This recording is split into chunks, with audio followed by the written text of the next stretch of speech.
जी अस्सलाम वालेकुम and welcome back to another live session. So आज जो हमारा लाइव सेशन होगा that is basically called the bear market strategy, जो कि बेसिकली अभी तक हम बियर मार्केट में नहीं गए। और ये चीज़ को आपको जेब में रखना होगा कि जब भी हमारी मार्केट थोड़ी सी डाउन साइड पे आती है या थोड़ा सा आप कह लें कि करेक्शन ले रही होती है, तो बाय नेचुरली आप कह सकते हो कि हर बंदा जो है वो थोड़ा सा घबराना शुरू हो जाता है। अब यही हुआ था। अगर आप देखें कि पिछले वीक के अंदर दो ऐसे दिन आए थे जब मार्केट बहुत तेजी से नीचे गई।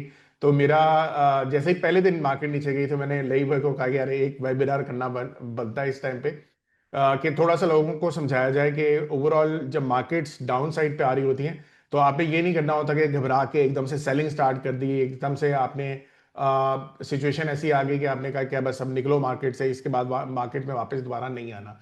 इस वक्त क्या करना होता है कि आपको थोड़ा सा मार्केट को एनालाइज करना होता है, थोड़ा सा देखना होता है कि फंडामेंटली क्या कोई ऐसी चेंजेस आ रही हैं जो कि आपके बिजनेस को, यानी कि जिन कंपनीज के अंदर आपने इन्वेस्टमेंट की है, क्या उन बिजनेस को हिट आएगी, तो फिर तो मसला है। ठीक है, अगर उन बिजनेसेस को हिट नहीं आएगी तो फिर आपको इतना मसला नहीं है। ठीक है ना।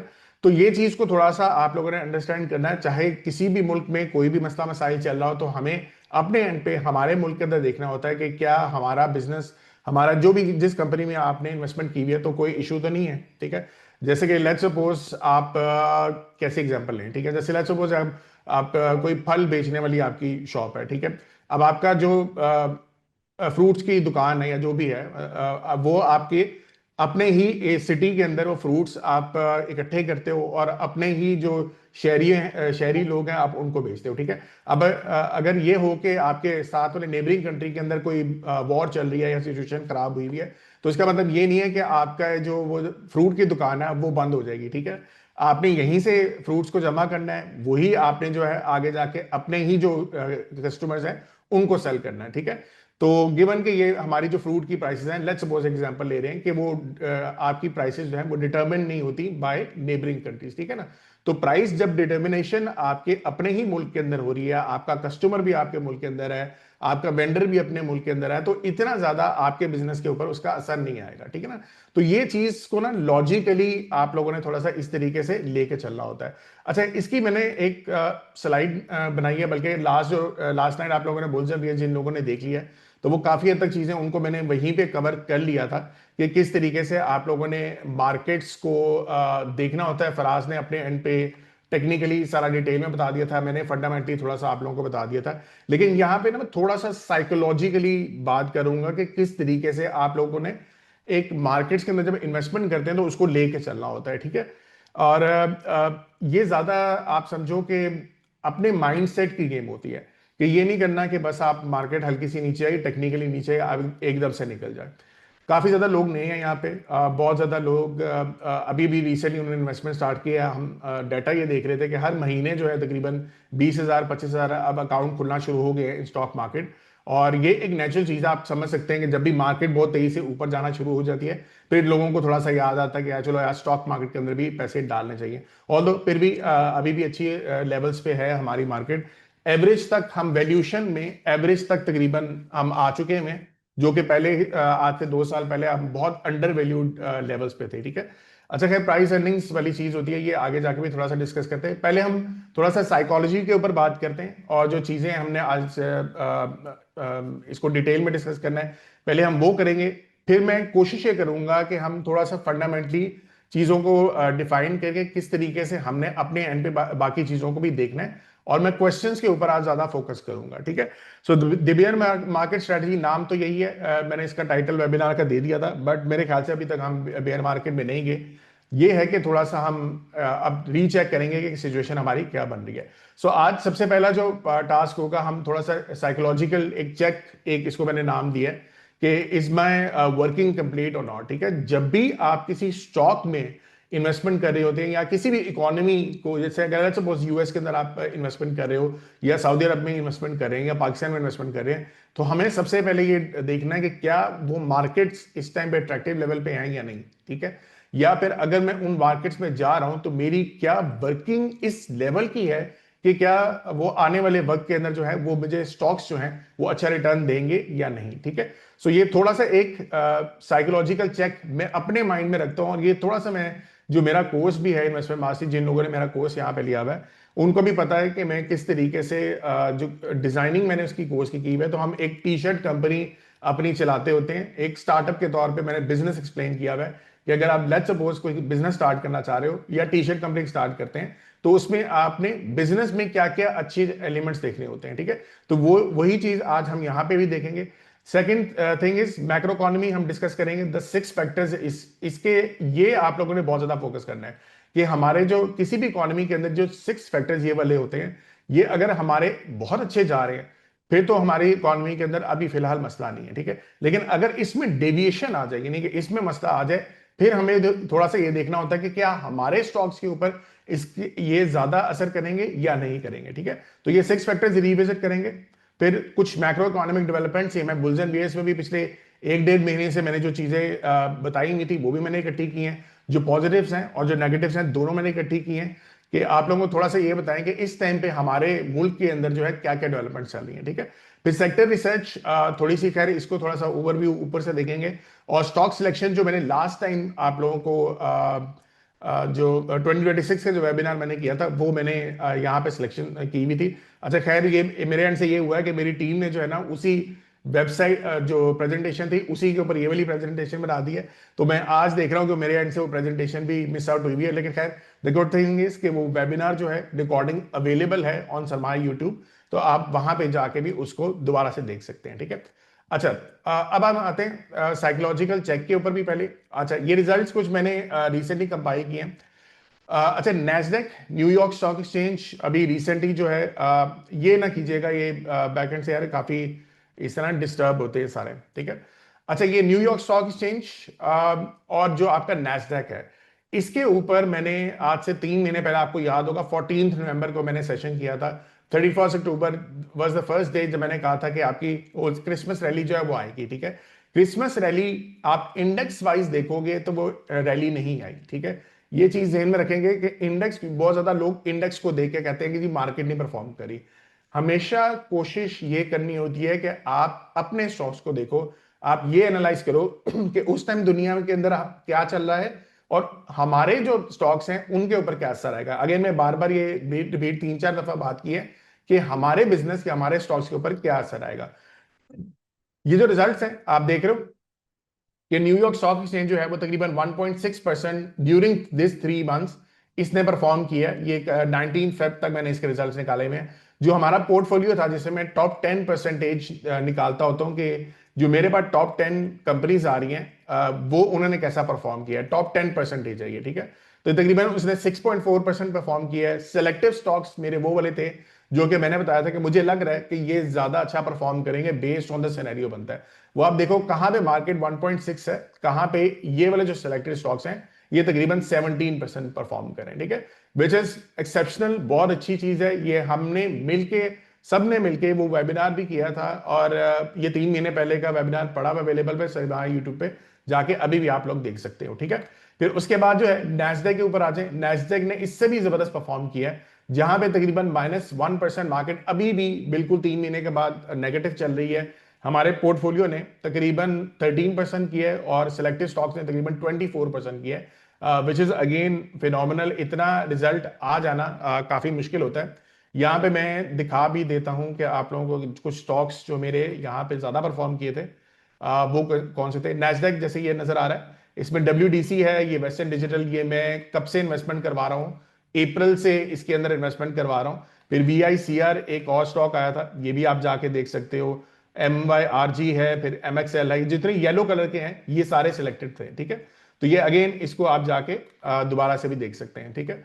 अच्छा इसके अंदर मैं क्या दिखाने लगा था आपको, अच्छा यहाँ WDC को हम यहाँ से भी देख सकते हैं। पिछले वेडनेसडे जो अप्रैल 2026 था, 2025 सॉरी, वहां से अगर आप देखो तो ये बड़ा जबरदस्त एक स्टॉक परफॉर्म करता आ रहा है। और ये बुल्स एंड बियर्स के ऊपर मुझे याद है जब मार्केट बिल्कुल नीचे गिरी हुई थी, टैरिफ लगे हुए थे, तब भी मैंने कुछ स्टॉक्स बताए थे जिसमें WDC was one of them. 38 का स्टॉक आपका 285 आ गया। अभी तक जिन्होंने उस पॉइंट से अगर इस अमेरिकन स्टॉक मार्केट के अंदर इन्वेस्टमेंट की, तो ये अगेन अप्रैल 2025 का जो हमने वेबिनार किया था, उसके बाद किसी ने इन्वेस्टमेंट किया तो आप इतने पैसे बना चुके होते, ये नहीं कि 4x 5x आपका आराम से हो चुका था। ये तकरीबन माइक्रोन टेक्नोलॉजी 78 80 भी था, ये 7x की तकरीबन परफॉर्मेंस है। तो आप लोग देख लो कि अभी तक ये भी बहुत जबरदस्त ऊपर जा रहा है, ठीक है।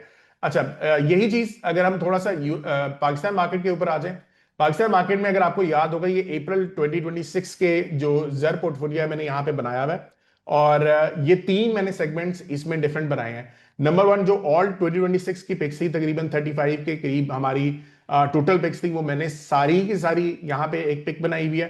फिर मैंने सिक्लिकल्स का भी एक पोर्टफोलियो बनाया था, जिसमें मैंने आपको कहा था कि वो सारे आपके स्टॉक्स होते हैं, जब भी आपके इंटरेस्ट रेट नीचे आए तो ये ज्यादा परफॉर्म करते हैं, ठीक है। ये एक पोर्टफोलियो बना हुआ है, और एक पोर्टफोलियो मैंने बनाया हुआ है स्पेशल के नाम से।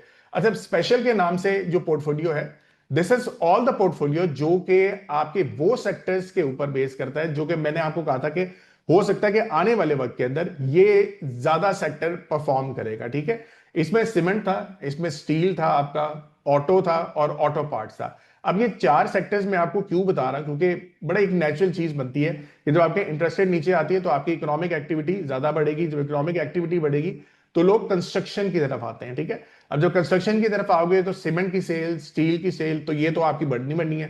फिर उसके अलावा अगर आप देखें तो गाड़ियों की सेल्स आजकल बहुत ज्यादा बढ़ रही है, बल्कि ऑटो फाइनेंसिंग ज्यादा, बहुत ज्यादा लोग आहिस्ता आहिस्ता करना शुरू हो गए हैं। पैसा हो या ना हो, बस गाड़ी लेनी है, दिखाना जरूर है।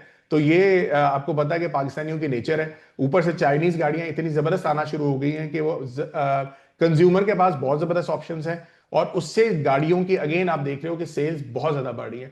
अब गाड़ियों की सेल्स बढ़ेगी तो ऑटो सेक्टर तो बढ़ना है, और फिर आपका जो ऑटो पार्ट्स का सेक्टर है वो भी साथ ही उसके साथ ही बढ़ेगा भी। आपके जो टायर्स हैं वो बिकेंगे, आपके जो ऑटो पार्ट्स की बाकी चीजें हैं वो बिकेंगी, ठीक है। तो ये अगेन आपको ये स्टॉक पोर्टफोलियो थोड़ा बहुत नजर भी आ रहा होगा। ये वो अगेन 2026 की पिक्स हैं। बेस्ट परफॉर्मर अभी तक साजगर जा रहा है, वो आप देख रहे हैं कि टैंक 500 अभी आई है, तो उसकी सेल्स बहुत अच्छी चली गई हैं, और एक्सपेक्टेशन ये भी थी कि ये अच्छी कैटेगरी के अंदर इन्होंने लॉन्च किया जिसमें कंपटीशन कोई नहीं था। आप देखो ना कि 2 करोड़ या 2.5 करोड़ के ऊपर उन्होंने गाड़ी को लॉन्च किया है, जो कि अगर मुझे जो लोग फॉलो करते हैं तो 1 साल पहले एग्जैक्टली तकरीबन मैंने साजगर के ऊपर जब वीडियो बनाई थी तो मैंने ये कहा था कि हो सकता है कि 3.5 करोड़ रुपए की टैंक 500 को लॉन्च करें। उस टाइम पे कंपनी ने कहा था, ठीक है, ये मैं अपनी तरफ से नहीं कह रहा, कंपनी ने कहा था, ठीक है। लेकिन जब लॉन्च किया तो 2 करोड़ 2.25 करोड़ की रेंज में कर दिए, विच इज एक्सेप्शनल, मतलब माइंड ब्लोइंग रेट है। तो उसके बाद अगर आप देखो इस कैटेगरी के अंदर भी कोई ऐसी गाड़ियां मौजूद नहीं है, तो इस वजह से अगर आप देखो साजगर के अंदर और इन्वेस्टमेंट आई, और इस टाइम पे मेरे ख्याल से मेरा पोर्टफोलियो का बेस्ट परफॉर्मर फिलहाल यही चल रहा है। फिर एटलस होंडा देख लें, निषाद पावर भी अगेन, अब ये पावर कंपनी नहीं रही, ये अगेन जो जायको की सेल्स वगैरह होगी वो इसके अंदर ज्यादा नजर आएगी। सर्विस इंडस्ट्रीज, बहुत कम ब्रोकर्स ने इसकी कॉल दी हुई थी। मैंने कहा था कि मुझे बहुत अच्छा स्टॉक लगता है, बहुत अच्छी कंपनी है, बहुत तेजी से इसने परफॉर्म किया है, और अब तक जो है वो देख लें ये भी परफॉर्मेंस इसकी जा रही है। फिर बलोचिस्तान व्हील, ये भी मेरे ख्याल से किसी ब्रोकर ने नहीं इसकी कॉल दी हुई। मैंने सिंपल कहा था कि आपके टायर्स बिकने हैं, ठीक है ना। तो जब बिकेंगे तो मुझे एक स्टॉक लग रहा था कि ये भी आगे अच्छा परफॉर्म करेगा, ये भी देख लें काफी अच्छा परफॉर्म कर रहा है। अब इसमें देखो एक चीज को समझने वाली बात है कि आपके कुछ स्टॉक्स नेगेटिव भी हैं, ठीक है, जिसमें आईएसएल नेगेटिव है, मुगल नेगेटिव है, ये दोनों नेगेटिव स्टील वाले सेक्टर के नेगेटिव हैं। और ये अगर आपको याद होगा कि मैंने जब वेबिनार हुआ था तब मैंने कहा था कि रॉ मटेरियल की प्राइसेस स्टील की जो परफॉर्मेंस के ऊपर बहुत ज्यादा असर करते हैं, ठीक है। चाइना के अंदर से डिमांड अगर आपकी कम होगी, स्टील की प्राइसेस की इंटरनेशनल प्राइसेस नीचे गिर जाती हैं, और हमारे पाकिस्तान के अंदर जो प्राइसेस निकाली जाती हैं वो भी इसी बेस पे निकाली जाती है। तो जहां पे डिमांड क्रिएट होगी वहां पे थोड़ा सा हमें ये चीज को भी देखना होगा। डिस्पाइट दैट फैक्ट, ये देखो मेरे पोर्टफोलियो में डली भी हुई है, मेरा फिर भी पोर्टफोलियो जो है, मार्केट तकरीबन 7-8% नीचे है, मेरा पोर्टफोलियो अभी भी दिस इज रफली अराउंड 0.2% अप, ठीक है। तो ये चीज फोकस हमारा किस चीज पे होना चाहिए कि हम कम से कम ऐसे स्टॉक्स, ऐसे सेक्टर्स जो है उनके अंदर इन्वेस्टमेंट करें जहां पे हमें लग रहा हो कि यार ये आने वाले वक्त के अंदर इनका बिजनेस जो है वो ज्यादा असर नहीं करेगा, ठीक है। इसी वजह से ये वाला पोर्टफोलियो तकरीबन 0.2% ऊपर है, ठीक है। अच्छा, एक और चीज अगर आप लोगों को याद होगा तो मैंने बाकायदा तौर पे वेबिनार के अंदर एक चीज को हाईलाइट किया था। अच्छा, ये मेरे ख्याल से मैंने कहां पे खोला हुआ है, हाँ यहाँ पे खोला हुआ, ठीक है। ये मैंने यहां पे हाईलाइट किया था, ये देख रहे हो साजगर के आगे मैंने फंडामेंटली स्ट्रॉन्ग और एग्रेसिव एक दो चीजें लिखी हुई हैं। अब ये जो मेरे स्टूडेंट्स हैं उनको एक आइडिया है कि मैं एक मॉडल, मेरा मॉडल है इन्वेस्टर जीनी के नाम से, अब ये तकरीबन सरमाया स्कोर के अंदर भी हमने इस चीज को ऐड कर दिया हुआ है, आप उसको भी यूज कर सकते हैं। ये थोड़ा सा चेंज है वहां पे सरमाया स्कोर के अंदर, इसमें एक दो चीजें और आपने ऐड इन करके देखनी होती है। तो ये वाले जो स्कोर था, जो एग्रेसिव वाला स्कोर था, इसको मैं ज्यादा फोकस करता हूं।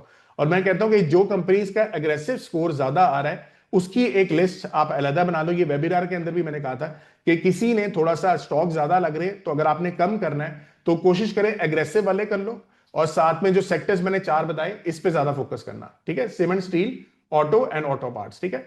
अब यहां पे इनको, इसका पोर्टफोलियो मैंने खैर नहीं बनाया था, लेकिन मैं यहां पे इसको मैंने इकट्ठा किया और मैंने इसके रिजल्ट्स भी अभी देखे हैं, ठीक है। ये 17 तक मैंने निकाले हुए थे, 19 को 2 दिन नहीं मिले, ये एक्सेल में मैंने बनाया हुआ था। तो मार्केट अगर आप देखो -5% है, ये पोर्टफोलियो अभी भी 2.4% पे परफॉर्म कर रहा है, ठीक है। ये सारे स्टॉक्स हैं जो वो आप दोबारा जाके रीचेक भी कर लीजिएगा, जो हमारे एग्रेसिव में आ रहे थे, यानी कि जो इन्वेस्टर यानी एग्रेसिव, मेरा जो मॉडल है उसके मुताबिक आ रहे थे।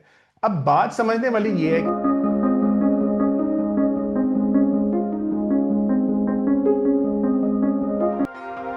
सरमाया.com, जहां हर फैसला बने सरमाया।